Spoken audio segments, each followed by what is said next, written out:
you mentioned the rock bottom, right? So that's dark night of the soul. There's different terms, for that moment. And as you start Mhm. climbing yourself or pulling yourself out of that hole, if you will, how did you go about dealing with the anxiety? Did you find other things to put your attention into? I mean, of course, you had the program, and the program has the steps, and of course, the program works well. But you still have to have the disposition to follow it, right?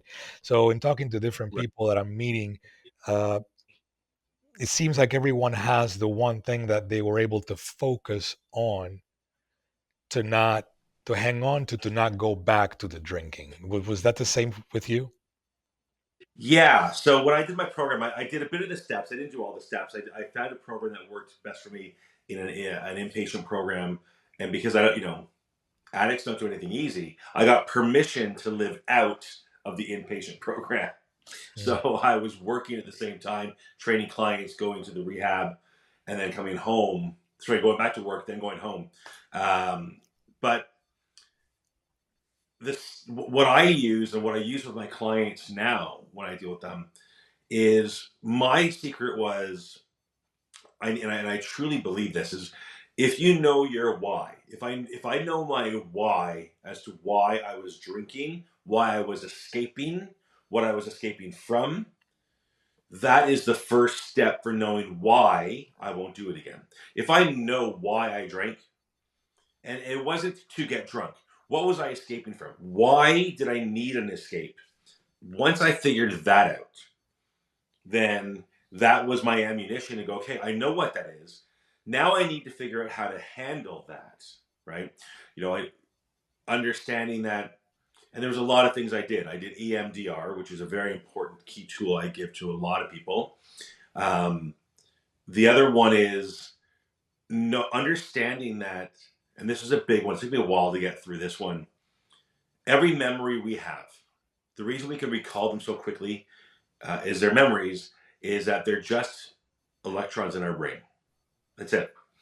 Everything that happened in the past, I can't fix anymore, but I can fix me in the present. So knowing why I drank to get away from this over here allows me to know why I won't go forward, because this over here happened. I can't change it, but I can change my reactions going forward. So my big thing was know why, and I'll know why not.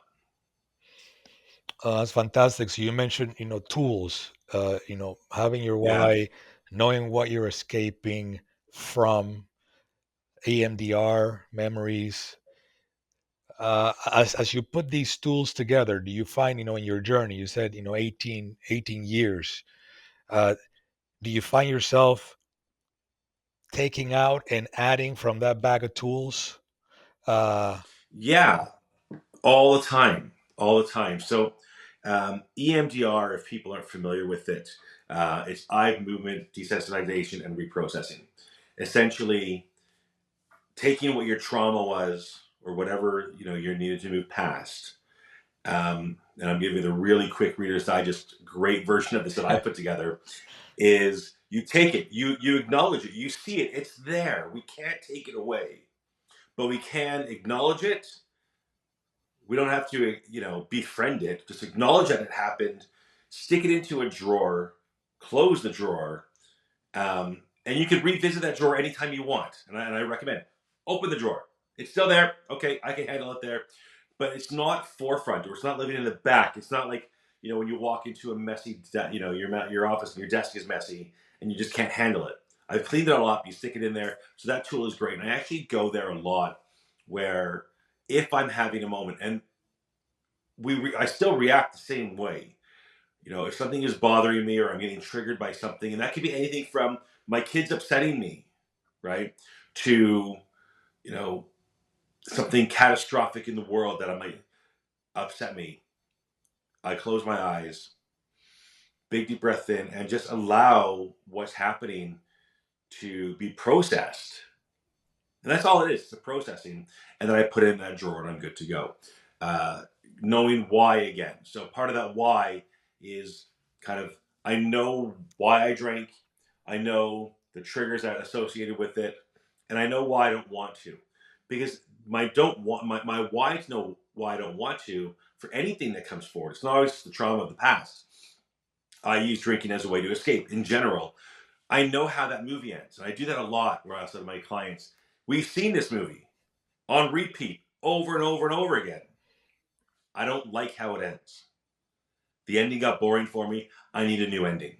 Right? There are times where, you know, I have had to deal with things that I deal with differently. We talked about the sugar before. One of the things I highlight with my clients and just anybody who reaches out to me, I just wrote a book a little while ago, and it's one of the tools in the book is if you're getting off of alcohol, make sure you get some sugar candies, because one of the urges you're going to have when you're having these moments is not just the alcohol; it's the sugars in the alcohol. So we used to have a business, my wife and I, where there was a candy and nut store 3 doors down. And I'd go in there and buy a whole bunch of nuts and cashews and this and that. And they'd be, oh, Matt's having a good day. He's eating nuts. I could go in 4 days later and spend $20 on candy. And they're like, oh, I said, Matt's not doing so good today. And it's funny, they didn't know that I was drinking, but that I'd quit drinking. They knew if things were bad, I came in for sugar. Because that was my connection. My kids laugh today. Still to this day, I have a cabinet. I keep having to move it because they take my candy. But my oldest one says, he goes, Dad, it's so funny. Most adults have a liquor cabinet, and you have a licorice cabinet. And I use it for that, that sweet, that sugary craving. That urge is still there. Not to drink. I've actually transferred it into candy. That's When exactly I'm where I having a was bad going day, next. grab my candy. Oh, that's wonderful. That's exactly where I was going next because that seems to be a theme. Like with our common friend Charlie, he mentions that he runs, right? And of course, we know how much he Yeah, runs, and he's been running, the planet, for a few decades right. now. So you mentioned you need personal training. Do you see, like him, a connection in physical exertion and caring for your body in a 100%. physical way? Tell me how that works for you, and how do you promote that to the people you talk to? I start off really simple because you don't want to have a transfer. They call it a transfer of addiction. Listen, if you're an addict, you're putting some good amount of time into recreational drinking or recreational use of something. That's a lot of open time. So we're gonna have to transfer that to somewhere, whether that's cooking or running marathons across deserts, right? Exercise is a huge release because it gets you one out of the house. If you're going to the gym, right? If you're going to the gym, it gets you out of the house. It gets you around other people, and community is the biggest part, right? One of the things about addiction is that it's not about just the substance. Addiction is also a lack of connection, right? That's why people do it alone. If I'm with a whole bunch of people, I don't feel the need to go running to get a drink, or I didn't back then, right? Until it became my need was always at the bar. Therefore, my friends became the bar. Um, what you want to do is if you're getting into fitness, you have that connection. If going to the gym is too much of a challenge, again, we don't want to put up barriers. We don't want to cause stress. Grab a pair of shoes, go for a run, go for a walk, get out, do some push-ups.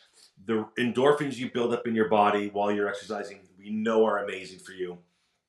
I've added other tools to it, especially people early in sobriety. Once they've gotten past a certain, goalpost in sobriety, I'm a big believer in cold plunging. Right, that's part of it as well. Part of that fitness level of recovery, right? Exercise, cold plunging or cold showers, and then eating right. Those are the three that I recommend to everybody who's getting into um, fitness after sobriety.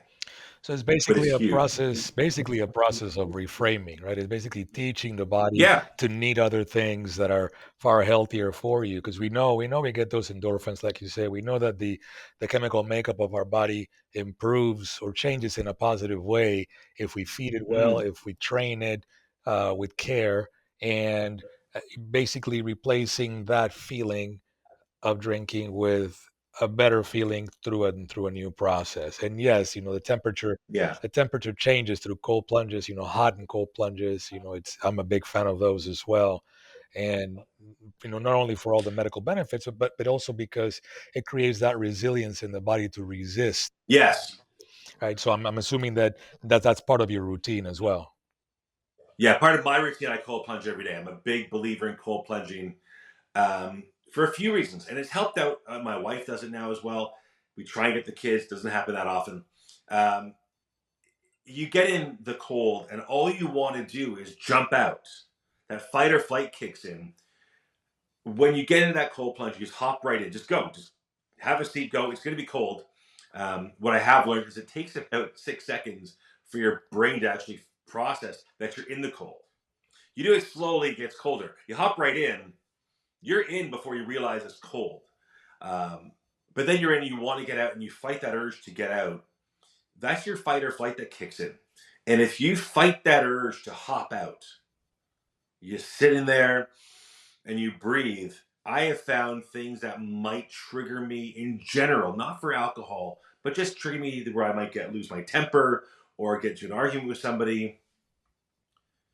I take that breath, and because of how I've learned how to stay in that water, it's helped me to not react the way I used to react. I take that extra few seconds, very much like I do when I get in the cold plunge.